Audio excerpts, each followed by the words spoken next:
Hello everybody, my name's Matthew Isles and I teach criminology in the sixth form, and in particular, as you can see from this slide, I teach the level 3 diploma in applied criminology. So I'm going to spend some time talking to you about this qualification, and we'll start with this slide here. And as you can see, I've attempted to clarify to some extent what is meant by the term applied diploma. And basically, it can be summed up by saying we look at some theoretical stuff. For example, why is it that people commit crime? What are the theories behind criminal behavior? And then we look at some of the practical ways in which crime is tackled in our society, how as a society we address criminal behavior. So there is a theoretical side and a practical side. I'll just move on then to slide 2. And you can see from here that the course basically consists of 4 units. And I've indicated here what these units are.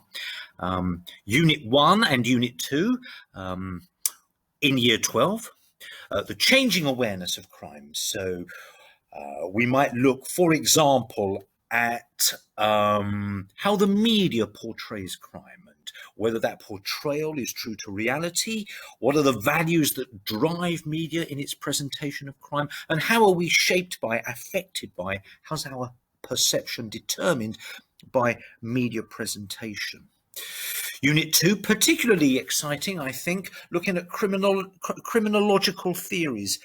And in particular, we look at 3 different types of theories here. We look at the biological basis of behavior. So really, the question might be, are people born criminal? Is there such a thing as a criminal gene?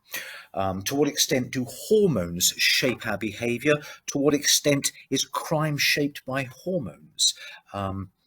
We also look at psychology, so not only biological approaches, but psychological approaches. So we look at individual people. In particular, we might concentrate on, does childhood experience shape future criminal behavior? So what happens to us as kids? To what extent does that shape our adult behavior, and to what extent can crime be explained by childhood experiences, trauma and such things?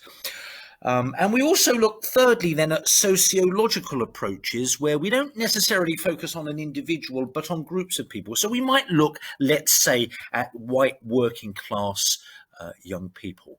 Are there things particular to white working class young people that make it more likely that they commit crime? And if so, what types of crime? So that's Unit 1 and Unit 2 in Year 12. And then in Year 13, we go to crime scene to courtroom. In other words, we basically look at how do you end up from a crime scene, how do you end up at a crime scene and you get from that to the courtroom? What's the whole process? How is it that somebody can commit a crime and end up later in prison? How does that work? So we look at the criminal justice system. We look at evidence collection. We look at courts. We look at police activity. The whole system, we go from start to finish, from crime scene to courtroom. And then Unit 4, we look at what happens then with people who are convicted of crime. We look at crime and punishment. We look at the aims of punishment, and we look at the different forms of punishment. And we address questions like, does prison work? Can we change people's behavior? We look at different methods used in this country to address offending behavior, to reduce offending behavior. We look at different types of sentences. We look at prisons. We look at community services. We look at the work of the prison service, the police, the probation. That is basically the course, those 4 units. Moving on then to the next slide, as I've already indicated, it is essentially a 2-year course with 2 units being studied in Year 12 and 2 in Year 13. Now, this is quite an important slide, really. How will I be assessed? Now, this is there are 2 basically forms of assessment. Unit 1 and Unit 3 are assessed via a controlled assessment, what I would call a kind of coursework component.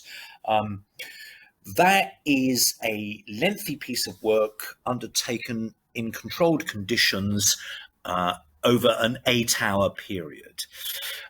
That is marked internally by me, and then it's moderated externally, if you like, validated by the examining board. Controlled assessment. Units 2 and 4 are assessed via external exam. Now, I don't mark that. I don't even set the exam. That's set by the examination board. And that's basically 2 exams, one in the summer of year 12, one in the summer of year 13. So just to repeat, there are two methods of assessment, a piece of coursework. There's a long preparation for that before you actually do sit down and undertake the controlled assessment, not in one continuous session of 8 hours, but broken over a number of days. But it is supervised, it's very contained and controlled. And then you've got the exam, probably extending for about an hour and a half, maybe 2 hours in the summer. Moving on, how do I pass? Well, to get the diploma, as you can see here, all 4 units have to be passed. The important thing to notice is presently the rules allow you to resit any one of the assessments for a second time. So you get a second bash at any one of the 4 assessments. In fact, you can take all of them once as a retake. So that's that. And the other thing to notice there is that there is an option to qualify for the certificate after the 1 year, but presently most of us are going for the 2-year diploma. Here is a common question, isn't it? What the hell can I do with a level 3 diploma in criminology? That is an important question.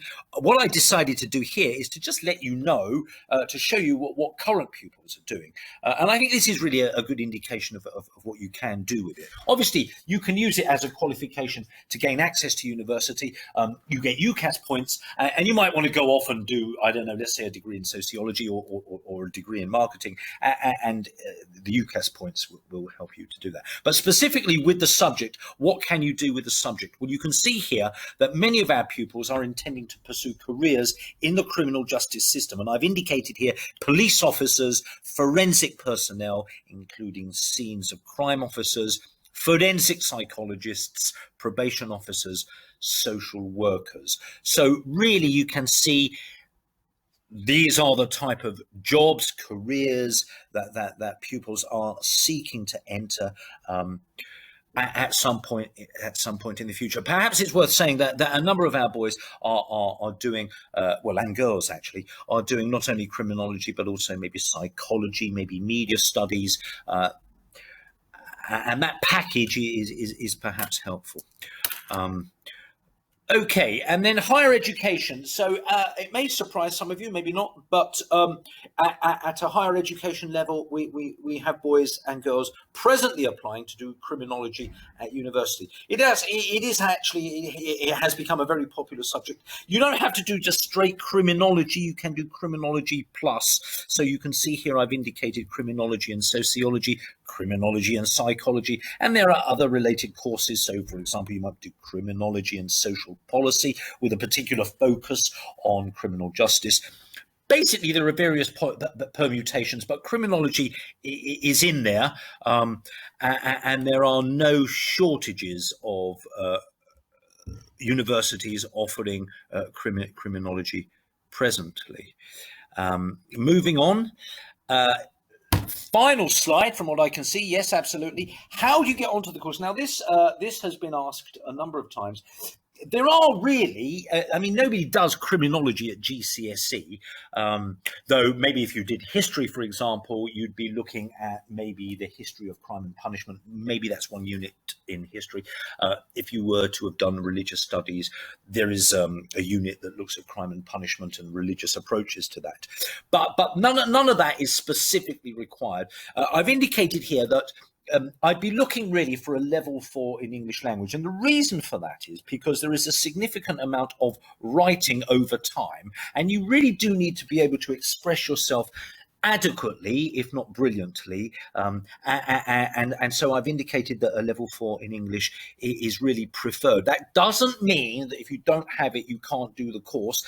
It does mean that if you have a level 5, a level 6, a level 7, blah, blah, blah, you have the language skills that will enable you to secure a high pass, let's put it that way.